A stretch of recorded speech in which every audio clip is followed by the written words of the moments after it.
원래는 요 타임은 이제 그 김 목사님이 딱 해주셔야 딱 멋진데 제가 하니까 이게 은혜가 안 되고 좀 이상한 것 같아요, 그죠?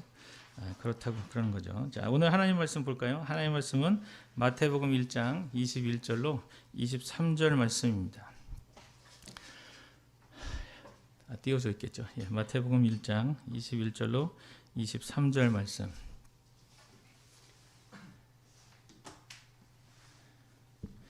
다 찾으셨으면 다 같이 합독하시겠습니다. 21절부터 23절 짧으니까 다 같이 큰 소리로 시작.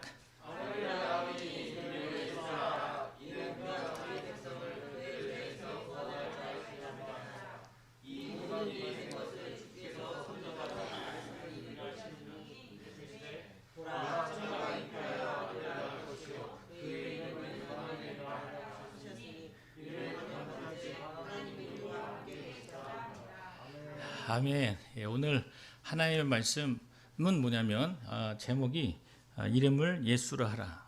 왜 하필이면 그 많은 이름 중에서 예수라는 이름을 주셨을까? 그리고 이사야 7장 14절에 임마누엘이라는 단어가 나오는데 굳이 왜 하나님께서 임마누엘이라고 이름을 하지 않고 예수라는 이름을 주셨을까?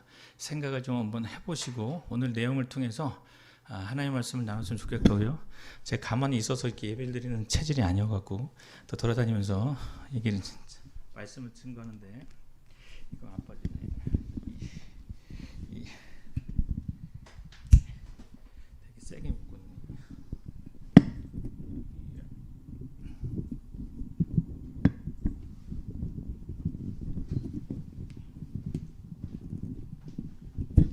여기 안 되는 것 같은데 잘못했나? 쉽게 빠지는구나. 방법을 몰라서 그런 거예요. 예. 제가 능력이 없어서 그런 거니까. 자, 오늘은 하나님의 말씀을 나눌 때 가장 중요한 거 뭐냐면 성경이 뭔가 이 얘기를 좀 하고 싶어요. 성경은 뭘 것 같아요? 우리가 성경을 이야기할 때 성경은 하나님 말씀이다 이렇게 얘기하고 성경의 제목이 뭡니까? 라고 물어보면 사랑입니다 이렇게 얘기를 하는데 그럼 성경은 하나님이 우리에게 왜 주셨을까요? 두 가지가 있다는 거예요. 첫 번째는 뭐냐면 믿음의 대상, 경배의 대상이 누군지 성경은 말하고 있다는 거죠. 다른 데는 그렇게 얘기하고 있지 않은데 성경만이 유일하게 우리의 믿음의 대상이, 우리의 경배의 대상이 누군지를 알려주는 귀한 책이라는 거죠. 우리의 믿음의 대상, 경배의 대상이 누굴까요? 하나님이십니다. 그것이 성경에 나와 있죠. 그리고 나서 두 번째는 뭐냐면 하나님을 믿는 백성, 하나님을 경배의 대상으로 믿었다면 우리의 삶은 어떻게 살아가야 할 것인가. 이것이 성경에 나와 있다는 거죠. 성경을 보면서 하나님을 발견하지 못하고 성경을 보면서 내가 어떻게 살아가야 될지를 모른다면 성경을 보는 게 아니라는 거예요.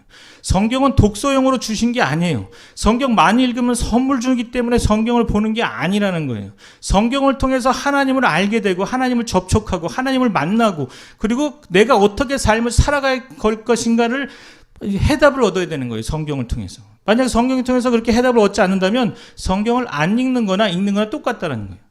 제가 초창기 개척을 하고 나서 하나님 말씀을 전하러 한양대 안산 캠퍼스를 갔는데 한양대 안산 캠퍼스 대학생들 쫙 풀밭에 놓여 있어서 막 음악도 하고 노래도 하고 막 이러고 있더라고요. 전도하러 전도지 들고 딱 갔어요. 성경책 몇 개 들고 포켓 성경 들고 갔는데 어떤 한 사람이 머리에 이상한 모자를 멋진 모자를 쓰고 있는데 철학과예요. 근데 이 사람은 하나님 말씀 딱 전하겠더니 다 안돼요. 야, 아는데 왜 교회를 안 다니는 거야? 아는데. 성경을 알아요. 안 되는 거예요. 자기한테 얘기하지 말래. 다 안 돼요. 다 알면 교회 나와야 될 텐데, 다 알면 예수님한테 목숨을 바쳐야 될 것 같은데, 근데 다 안 되는 거죠. 그래서 뭘 하냐고 내가 그러고 나서 기분이 되게 나빠서 성경을 선물로 주고 왔어요. 전도하기 싫으니까. 성경 선물 주고, 이제 오늘 끝났다. 그리고 저는 왔는데, 이 사람이 일주일 만에 저를 기다리더라고요. 저거 매주마다 갔는데, 일주일 후에 딱 기다리더니 자기도 교회를 가고 싶대요. 아니, 왜요? 그때 성경을 읽다 보니까 놀라운 걸 발견했다는 거예요. 예수님이 바로 신이라는 걸 알았다는 거예요. 대단한 사람이에요. 철학은 역시 달라요. 성경 보고 그냥 아는 거예요. 제가 아무리 전도해도 안 되는데 성경 보고 다 알아요. 철학과는 역시 달라요. 철학과를 전도를 많이 하셔야 돼요. 그래서 성경만 주면 다 알아요. 근데 문제는 그렇게 해서 그 학생이 왔는데 전도를 됐다 잘하는 거예요. 생긴 게 되게 잘생겼거든요. 와, 남자 여자 엄청 많이 데려와요. 걔 말빨을 이기는 애들이 없잖아요. 철학과잖아요. 말을 너무 잘해. 다 데려와. 그러니까 청년들이 막 늘기 시작하는 거예요. 정신 하나도 없죠. 근데 하나님 말씀, 성경은 그렇게 이야기하고 있는데 우리가 이제 유대인들은 성경보다는 탈무드를 조금 더 좋아해요. 근데 이 탈무드는 구전 토라가, 다시 말해서 구전되어져 내려와 있는 내용들을 정리해서 미시나라고 정리했는데 그거를 현대 랍비들이 거기다가 해설을 붙여서 게마라라고 하는 해설을 붙여서 탈무드를 만들었는데, 탈무드가 지금 우리가 시중에 나와 있는 도서관에 있는 그런 조그만 게 탈무드가 아니에요. 탈무드는 실제로 A4 용지 12,000페이지나 되는 장대한 책이에요. 근데 그 중에 예화만 골라갖고 탈무드하고 우리나라에 나온 거예요. 그러니까 좋은 게 하나도 아닌 거예요. 근데 거기에 탈무드에 보면 피르케 아보트라고 하는 책이 있는데 그 책은 우리 성경의 잠언과 똑같은 책이에요. 근데 그 잠언과 똑같은 책에 뭐라고 나왔냐면 세상을 지탱하는, 이 세상을 지탱하는 세 가지 기둥이 있다라는 거예요. 그 세 가지 기둥 중에 한 기둥이 무너지면 세상은 무너진다는 거죠. 첫 번째 기둥이 뭐냐면 바로 말씀 연구하는 기둥이라는 거예요. 그래서 우리는 성경을 늘 연구하고 성경을 늘 봐야 되는 거예요. 그런 사람이 없으면 세상은 무너진다는 거예요. 두 번째는 뭐냐면 하나님께 예배하는 기둥이에요. 예배하는 기둥, 예배가 없어지면 세상은 무너진다는 거예요. 앞으로 이 미국도 마찬가지 1963년 이후부터 공립학교에서 예배를 금지했어요. 그러니까 마약이 엄청나게 많이 들어왔고 동성애 많이 들어왔어요.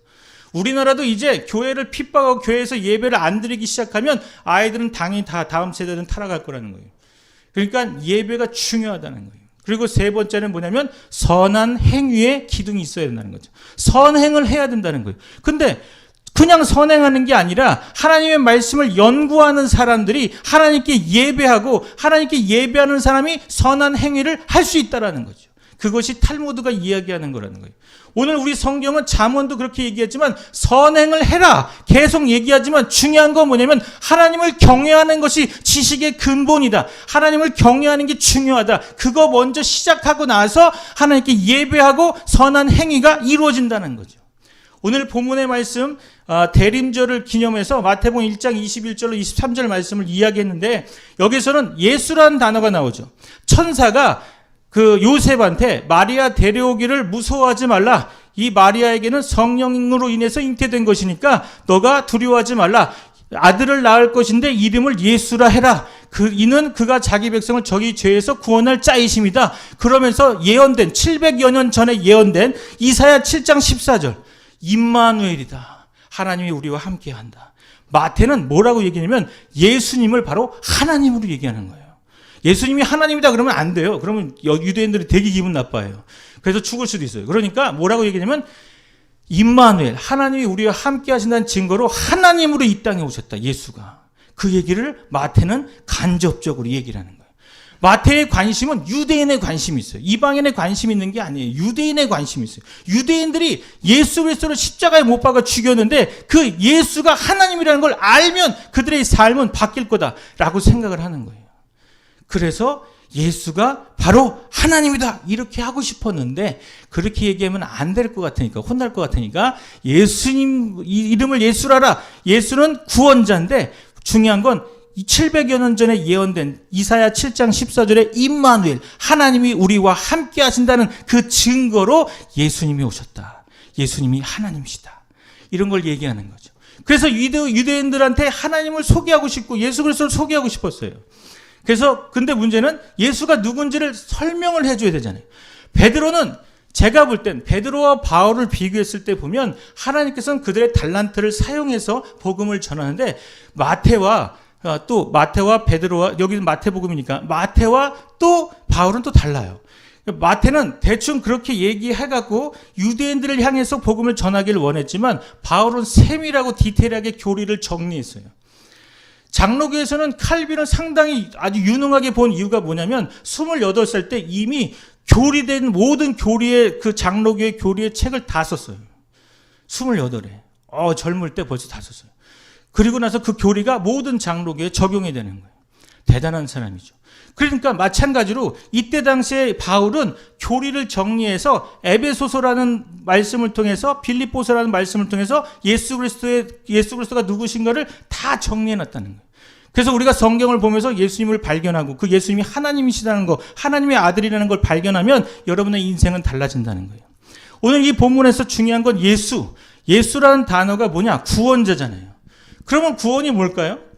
우리가 교회를 다니면서 제일 애매한 게 어떤 걸 질문하면 내가 알고 있는데, 감은 아는데 대답을 못할 수 있는 게 많아요.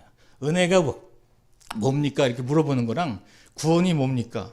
이렇게 물어보면 나는 알고 있는데 말하기가 애매한 거죠. 그런 게 많아요. 그러니까 누가 물어보면 말을 좀 못하는 거죠. 근데 제가 그 철학가가 이제 복음을 딱 알고 나서 이렇게 정리를 하는데, 와, 아주 정리를 되게 잘해요. 그래서 성경 공부하면 제가 성경을 공부를 인도하는데 그 친구가 인도를 해요. 제가 막 들어. 그래서 성경, 정리 잘하는구나. 그래서 막 정리하고 그러는 거예요, 거꾸로. 워낙 정리를 잘해갖고. 이론적인 건 아주 잘하더라고요.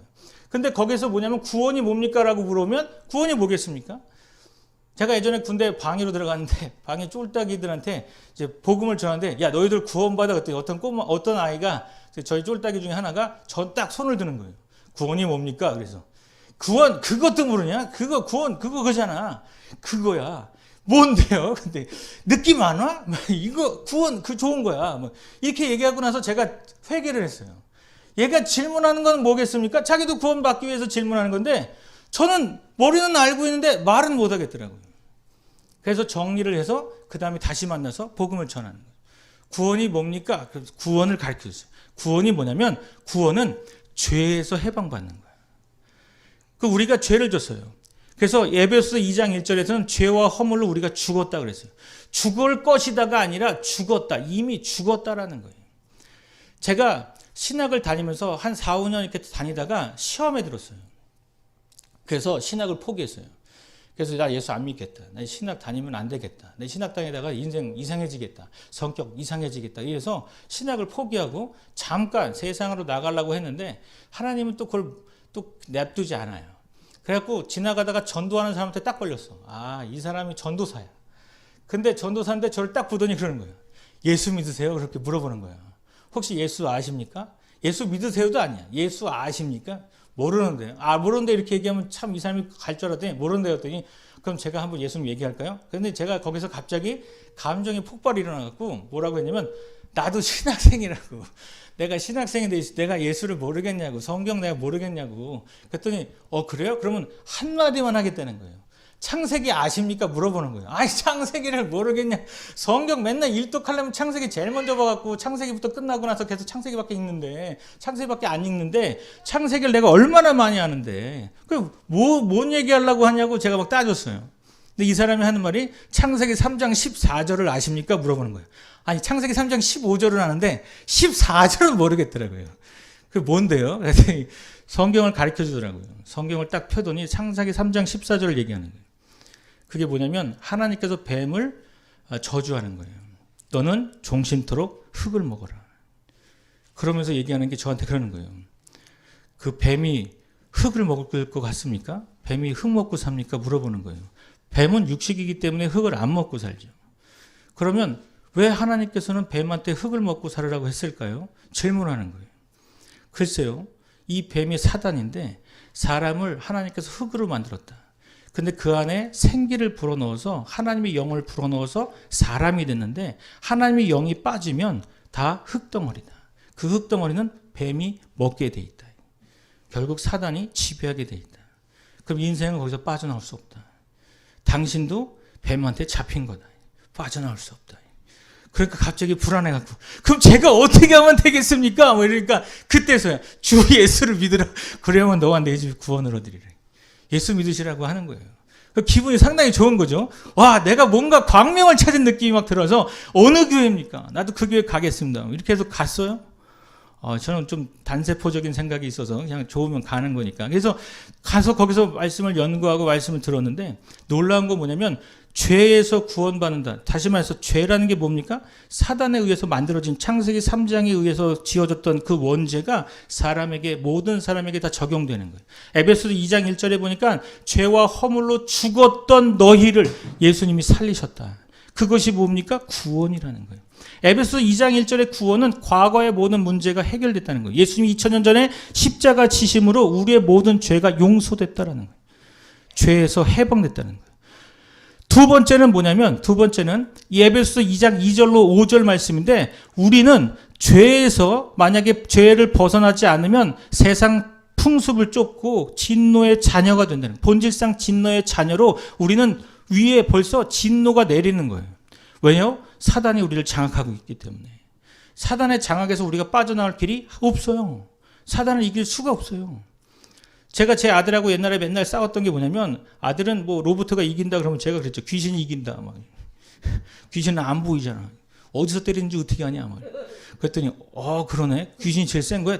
귀신을 만드신 분이 하나님입니다. 하나님 더 세다 말이에요. 그럼 하나님 믿어야겠네. 그렇지. 하나님 믿어야 되는 거야. 그래서 사단 귀신이 아무리 강해도 그건 끝난 거예요. 밤에 화장실 못 가지? 무섭지? 무서워할 필요 없어. 하나님 너와 함께 하겠대. 와우. 그래서 화장실 왔다 가는데 저를 통해서 왔다 갔다 하지 않아요. 오히려 제가 무서워요. 저희 그 김치냉장고가 망가졌는데 이게 띵똥띵똥을 계속 열림과 그 잠금이 계속 띵똥띵똥 하는 거예요. 그것도 희한한 건 평상시에 안 그러다가 제가 잠을 자려고 할 때 띵똥 뜨는 거래요. 근데 심야 무슨 괴담 이런 걸 제가 봤더니 갑자기 귀신이 그걸 누르고 있는 거라 그러니까 얼마나 무서운지 제가 저걸 귀신이 계속 누르고 있으니까 잠을 못 자게 하는 거라 무서워갖고 제가 그때부터 통성기도 하기 시작하는 거예요. 주님 저 귀신을 막 근데 희한한 건 조용해지는 거예요. 기도하니까. 놀라워요. 하나님이 기계도 제작을 잘 하셔요. 그러니까 기계도 조용하고 얼마나 좋았는지 기분 되게 좋아요. 그러더니 다 고장이 안 나는 것 같아요. 느낌이. 기도를 많이 했고. 하여튼 뭐 그러는 것 같아요. 기분 되게 좋았어요. 그걸로 무서워했는데. 근데 에베소 2장 2절로 5절은 모든 사람이 다 본질상 진노의 자녀로 사단에게 지금 종로로 타고 있다는 거예요. 그것에서 해방받는 것이 바로 뭐냐? 구원이라는 거죠. 세 번째는 2장 6절에 하나님께서 우리를 예수님과 함께 하늘에 앉히셨다. 우리에게 천국을 보장하셨다는 거예요. 그것이 구원이라는 거예요. 그래서 제 그 쫄딱이한테 얘기할 때 세 가지를 얘기했어요. 너의 과거 문제, 너 죄에서 해방받았다. 너 사단에 잡혔는데 해방받았다. 너 이제 천국 간다. 지금 당장 죽어도 천국 간다. 너 이젠 하나님의 백성 된다. 어떻게 하면요? 예수 믿으면. 예수님을 마음으로 믿어서 의에 이르고 입으로 시인해서 구원을 얻는 건데 너가 예수님을 나의 주 나의 하나님으로 고백해라. 그러면 너는 하나님의 자녀가 된다. 영접하는 자 곧 그 이름을 믿는 자들에게 하나님의 자녀가 되는 권세를 주셨다고 했다. 너는 이제 하나님의 자녀예요. 그랬더니 얘가 쫄딱이가 그때 횡단보도 걷고 있었는데 횡단보도 앞에서 무릎을 꿇는 거예요. 깜짝 놀랐어요. 기도해달라고. 와, 제가 그건 진짜 깜짝 놀랐어요. 횡단보도인데 지나가야 되는데. 그래서 제가 그랬어요. 여기서 하면 별로 은혜가 안 될 것 같다. 저기 끝에 아무도 없는 데 가서 하자. 그랬더니 아니라는 거예요. 내가 예수 믿는다는 걸 모든 사람한테 보여주고 싶다는 거예요. 아니 보이지 않아도 돼. 그냥 믿어. 그냥 뭐 굳이 기도를 받으려고 그래요. 그랬더니 가갖고 여기서 기도해달라는 거예요. 그래서 횡단보도 끝날 때쯤에서 무릎을 꿇고 거기서 기도해줬어요. 그리고 같이 기도하자 그러고 같이 울면서 기도했어요. 사람들이 다 쳐다보더라고요. 다 이렇게. 쟤네들 뭐 하는 거예요? 뭐. 근데 문제는 그때 동사무소에 사람들이 다 예수 믿게 되는 거예요. 그 한 사람 때문에. 그리고 제가 발령을 받았어요. 수원시청으로. 동사무소에서 벗어나서 시청으로 더 넓은 데로 가. 거기에 있는 계장님들 7명 계셨는데 그 계장님들이나 밑에 있는 그분들한테 다 복음 전했어요. 다 전도하고. 그래서 수요일 날은 예배를 제가 인도하고 그랬어요. 찬양 집회도 했어요. 관공서에서. 놀라웠어요. 하나님은 그렇게 역사하는 거예요. 그렇다면 예수님을 우리가 뭐라고 부르죠? 그리스도라고 부르는데 그리스도는 뭘까요, 그럼? 그리스도는 구약에서는 메시아라고 하는데 신약에서는 그리스도라고 하죠. 언어가 달라요. 하나는 히브리어, 하나는 헬라어예요. 그래서 메시아는 히브리어고 헬라어로는 그리스도인데 그럼 그리스도는 뭔 뜻일까요? 기름 부었다는 뜻이에요. 그럼 기름을 누구한테 부었을 거예요? 아무한테나 기름 붓지 않아요. 여기 기름 있네 부어주세요. 그런 게 아니에요. 기름은 누구한테 부냐면 세 직분한테 부을 수 있어요. 첫 번째는 누구냐면 왕이에요. 왕을 세울 때 기름을 부어요. 선지자가 가서 왕한테 기름을 부으면 걔는 왕 되는 거예요. 아무나 왕 되는 게 아니에요. 그래서 왕으로 예수님이 오셨다는 거죠. 그리고 제사장한테 기름을 부어요. 제사장도 하나님의 직분이니까 제사장한테 기름을 붓고 선지자한테 또 기름을 부어요. 선지자가 그 다음 세대 선지자한테 기름을 붓는 거예요. 그러면 기름을 부으면 그 사람은 선지자가 되는 거죠. 그럼 왕, 제사장, 선지자로 이 땅에 예수님이 오셨다는 거예요. 그럼 왕으로 오셔서 뭐 했을 것 같아요? 예수님이 하신 게 되게 많지만 요한일서 3장 8절에 하나님의 아들이 나타나신 것은 마귀를 멸하라 하심이라. 마귀를 때려잡았다는 거예요. 예수님이 왕이시니까 이 마귀를 때려잡았다는 거죠. 두 번째는 뭡니까? 제사장. 제사장은 누굽니까? 제사장은 마가복음 10장 45절에 인자가 온 것은 섬김을 받으라는 것이 아니라 섬기려 하고 자기 목숨을 대속물로 주기 위함이다. 예수님은 예수님의 인생의 3년 동안의 공생의 기간 동안에 제자를 세우시고 나머지는 자기 목숨을 십자가에 다 주셨다는 거예요. 그리고 마지막으로 선지자가 뭡니까? 하나님 만나는 길입니다. 우리는 하나님 만날 수가 없지만 하나님이 찾아오셔서 길을 내주셨어요. 요한복음 14장 6절에 내가 곧 길이요 진리요 생명이니 나로 말미암지 않고는 아버지께로 올 자가 없다. 예수 그리스도 아니면 절대로 하나님 만날 수가 없는 거예요. 여러분은 그 그리스도를 여러분 마음속에 믿어서 의심하지 말아야 되는 거죠. 믿으면 되는데 문제는 요즘에 가끔 구원파들이 그런 얘기를 하는 거예요. 당신 예수 언제 믿었냐고, 몇 날, 며칠, 몇 시에 믿었냐고 물어봐요. 그러면 구원은 받은 것 같은데 몇 날, 며칠, 몇 시는 까먹었는데요. 구원이 없다. 구원 못 받은 거다. 다시 받아라. 이러는 거예요. 그게 아니에요. 시간을 정한다고 시간을 자기가 정하는 게 아니에요. 사람들이 같이 영접합시다고 영접 기도했다고 이 사람이 하나님 자녀 되는 게 아니라는 거예요. 그래서 많은 사람이 뻥쳤어요. 그동안. 저도 2,000명 이상을 전도했어요. 전도해서 영접 기도 다 시켰어요. 문제는 그게 하나님을 만나는 길이 아니라는 거예요. 그 사람들 다 개판되는 거예요. 영접만 하고 교회로 인도하지 않거나 영접만 하고 그 사람을 양육하지 않으면 사단이 가만히 있다가 쟤 영접하려고 하네. 가만히 있지는 않는 거예요. 제가 지금까지도 제가 간증하는 것 중에 하나가 뭐냐면 제 친구 군대에서 제 동기가 하나 있었는데 이 동기만 다 전도했는데 이 동기만 예수를 안 믿어요. 걔가 그러는 거예요. 너나 믿으세요. 그러면서. 예수님 내가 왜 믿어야 됩니까? 너나 믿으세요. 그러더니 예수를 안 믿는 거예요. 제가 방해는 1년 반이잖아요. 1년 반 동안 계속 전도하는데 얘만 전도가 안 되는 거예요. 다른 무당들도 전도가 되고 중들도 전도가 되는데 얘는 종교도 없는데 전도가 안 돼. 되게 짜증나는 거예요. 그러니까 저도 모르게 너무 화가 나고 그래 너도 네 신을 한번 너 예수님 안 믿었지? 그럼 예수님이 어떻게 하나 보자. 예수님이 가만히 있지 않아. 네가 정말 하나님의 백성이라면 하나님 믿을 것이고 안 믿으면 너 인생 어떻게 되는지 몰라. 저도 모르게 막 얘기하고 갔는데 그 다음 주에 죽었어요. 교통사고로. 그래서 딱 오다가 희한한 건 차가 치면 옆으로 튀어나오면 그냥 중상 이렇게만 되는데 걔는 깔고 갔어요. 차가. 그거 희한하죠. 걔가 복음을 되게 많이 방해했는데 희한한 건 하나님은 그런 복음 방해하는 사람 냅두지 않나 봐요. 제가 그 친구를 해서 그래서 일주일 동안 계속 기도했는데 결국은 안 됐어요. 그러고 나서 혼자서 이렇게 죽고 나서 제가 그때 많은 사람들이 더 신앙이 더 좋아지는 거예요. 와, 예수님 안 믿으면 죽는구나. 예수님 믿지 않으면 차가 막 끌고 가는구나. 그래서 열심히 믿는 거예요, 다. 그런데 막 새벽 기도 안 하십니까? 저는 힘들어서 안 하려고 그러는데 새벽 기도도 해야 되고. 수요일 날은 예배 안 하십니까? 또 해야 되고. 금요일은 안 하십니까? 또 해야 되고. 토요일은 안 하십니까? 그건 또 해야 되고. 나는 왜 해야 되는지 모르지만 그냥 와서 하자 그러니까 하는 거예요. 저는 제가 주동해서 예배를 합시다. 수요일 날, 금요일 날 합시다 한 적이 한 번도 없어요. 사람들이 오는 거예요. 개척을 했는데 사람들이 와. 예배 안 하십니까? 이러고. 그리고 주일날은 안 가. 그래서 10시, 9시에 예배를 드리면 밤 9시까지 계속 해야 돼요. 설교를. 안 가요.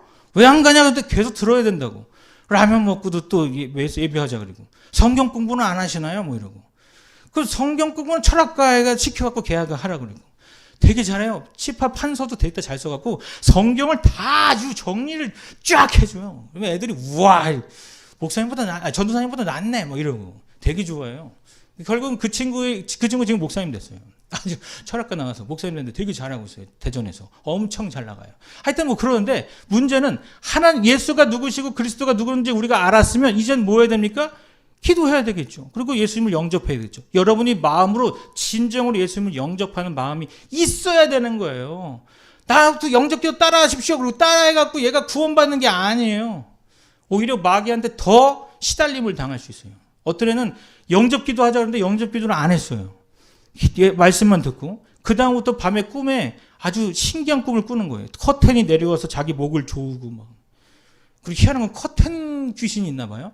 커튼이 목을 조르고 배에 올라가고 발을 묶고 하여튼 꿈에 아주 무서운 거를 다 겪어요, 걔가. 그래서 걔가 찾아오는 거예요. 나 예수 믿으면 이 꿈에서 벗어날 수 있냐고. 당근이지. 예수님이 그 정도 하나 꿈을 해결 못할 것 같냐 뭐 이러고. 그러고 나서 그러면 제가 어떻게 해야 됩니까? 정말 예수님 마음으로 믿고 싶냐? 네. 그럼 내가 도와줄게. 영접기도 같이 하자. 그리고 예수님 마음에 모시고 그리고 나서 잠을 잔 거죠. 그 다음에 놀라운 일이 벌어진 거예요. 커튼이 딱 내려오려고 하니까 그때 예수 이름으로 커튼아 물러가라 뭐 하는 거죠. 그때 커튼이 스탑하는 거예요. 그 다음에 더 센 귀신이 오는 거죠. 갑자기 부처 상이 자기가 이제 옛날에 불교를 다녔는데 부처 상들이 자기한테 막 떼거지로 몰려오는 거예요. 부처 상이. 그러니까 중들이 몰려오는 게 아니라 부처 상이 몰려오는 거예요. 자기한테. 와, 놀라운 거죠. 그때 얘기했죠. 예수 이름으로 막 거기서 뭐 이런 딱 섰다는 거죠. 아, 예수 이름 재밌다. 막 즐겁다. 너무 좋다. 뭐 이렇게 하고 너무 좋아하는 거예요. 그다음부터 전도하기 시작하는데 전도가 장난 아니죠. 체험을 하면 전도하지 마 이 녀석아 해도 전도를 하는 거예요. 그래서 엄청나게 많은 사람들이 오게 되는 거죠. 개척 한 1년 반 만에 사람들이 100명이 넘어지니까 정신이 하나도 없어요. 이건 제가 혼자 감당이 안 되는 거예요. 그렇죠. 100명 되면 이제 도망가야 되는 거예요. 도망을 가죠. 하여튼 뭐 그랬다는 거예요. 근데 가장 중요한 건 여러분에게 지금 제가 질문할 건데 예수님이 정말 필요하십니까? 여러분 중에서 예수님이 필요 없는 사람 있지 않아요? 아, 나 예수님 필요 없는데? 나 잘 먹고 잘 살고 있는데? 나 공부도 잘하고 있고 머리도 되게 좋고 그리고 뭐 지금까지 건강하고 예수님 별로 필요 없는 것 같은데? 우리 집안은 본래 기독교 집안이기 때문에 나는 예수 안 믿어도 될 것 같은데? 그러면 안 되는 거죠. 정말로 예수님이 안 믿어도 되는 사람은 이런 사람이죠. 첫 번째로 영적 문제가 없는 사람. 날마다 불안에 떨거나 불안하지 않고 트라우마 하나도 없고 그냥 편하게 잠을 잘 잘 수 있는 사람. 이런 사람 예수님 필요 없겠죠. 두 번째, 정신적으로 문제가 없는 사람. 다시 말해서 마가복음 5장처럼 미친 광인처럼 자기만의 공간에서 자기 혼자 사는 사람. 이런 사람이 아니고 모든 사람과 같이 유대 관계를 맺을 수 있는 사람은 예수 안 믿어도 되겠죠. 나만 장군, 열왕기하 5장 말씀처럼 나만 장군처럼 자기 혼자만 갖고 있는 질병들, 남한테는 알리고 싶지 않은 질병들이나 악습관들, 이런 것이 없는 사람은 예수님 안 믿어도 되겠죠. 그리고 마음의 질병이 없는 사람, 정말로 마음에 불편함과 불안함감이 없는 사람들, 예수 안 믿어도 되겠죠. 그죠? 그리고 육신적으로 질병이 하나도 없는 사람들, 예수님 안 믿어도 되겠죠. 그죠? 그리고 가정에 대물림이 없는 사람들, 가끔 그런 사람이 있어요. 엄마 아빠가 술을 너무 많이 먹었고 난 이제 다시는 술을 안 먹겠다는데 자기가 술고래가 돼요. 희한하죠? 엄마 아빠가 도박을 되게 잘하는데 자기는 도박 절대 안 한다면서 자기가 도박하고 있어. 그죠? 대물림이에요. 그 대물림이 없는 사람은 예수 안 믿어도 되겠죠. 그죠? 그리고 내가 지금 죽으면 당장 나는 천국 갈 수 있다고 확신하면 예수 안 믿어도 되겠죠. 그러나 우리는 그런 5가지, 6가지 지금 제가 이야기했던 것에 빠져나올 수 있는 사람이 아무것도 없다는 거예요. 늘 불안하죠. 공부 많이 해도 늘 힘들죠. 마음에 늘 불편함과 고통이 있죠. 육신의 고통이 날마다 찾아오죠. 그죠? 그리고 집안의 대물림은 자기가 해결할 수가 없는 거고 사후에 내가 천국 갈지 안 갈지 늘 불안하잖아요. 그래서 우리는 예수님을 섬기는 거고 그 예수님이 필요하다고 고백하는 거예요. 예수님이 믿어달라고 이야기하는 게 아니라 예수님은 너에게 필요하다는 걸 얘기하는 거예요. 이스라엘 백성들에게 유대인 이 마태가 얘기하는 것은 너희가 예수님 십자가에 죽였지만 그 예수님이 하나님이다. 너희가 믿고 따르던 그 하나님이 이 땅에 오신 분이 바로 예수다. 그걸 얘기하고 싶은 거예요, 마태는. 근데 사람들이 안 믿어주는 거죠. 그죠? 여러분에게 정말 영적인 고통이 있습니까? 마음의 고통이 있습니까? 정신적으로 고통이 있습니까? 육신의 고통이 있습니까? 그리고 이 시간에 대물림 때문에 고통받습니까? 사후 세계에 대해서 고통받고 있습니까? 그러면 이 시간 예수님을 나의 주, 나의 하나님으로 고백하셔야 되는 거예요. 그래서 그런 인생을 살아가야 하나님께서 여러분과 함께하는 거죠. 오늘 이 시간도 예수님이 그리스도로 이 땅에 오셔서 여러분과 함께하기를 원하는 거예요. 하나님이 우리와 함께 계시다. 그것이 예수님이고 그 예수님의 증거로 인해서 여러분의 삶을 살아가셔야 된다는 거예요. 오늘 이 시간 우리를 하나님 사용해 주십시오라고 우리 고백하는 시간을 가질 텐데요. 찬양으로 하나님께 영광 돌립시다.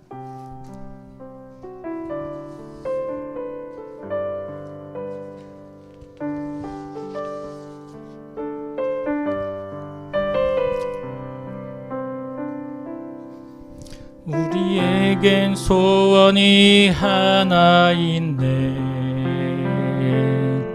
주님 다시 오실 그날까지 우리 가슴에 새긴 주의 십자가 사랑 나의 교회를 사랑케 하네. 주의 교회를 향한 우리 마음, 희생과 포기와 가난과 고난, 하물며 죽음조차 우릴 막을 수 없네. 우리 교회는 이 땅의 희망. 교회를 교회되게, 예배를 예배되게 우릴 사용하소서. 진정한 부흥의 날 오늘 임하도록 우릴 사용하소서. 교회를 교회되게, 교회를 교회되게, 예배를 예배되게 우릴 사용하소서. 진정한 부흥의 날 오늘 임하도록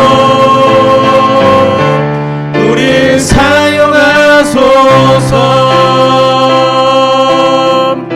성령 안에 예배하리라.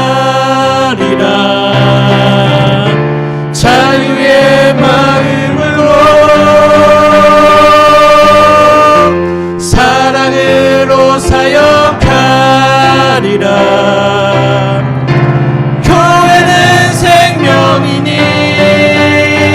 교회를 교회되게, 예배를 예배되게 우릴 사용하소서. 진정한 부흥의 날 오늘 임하도록 우릴 사용하소서.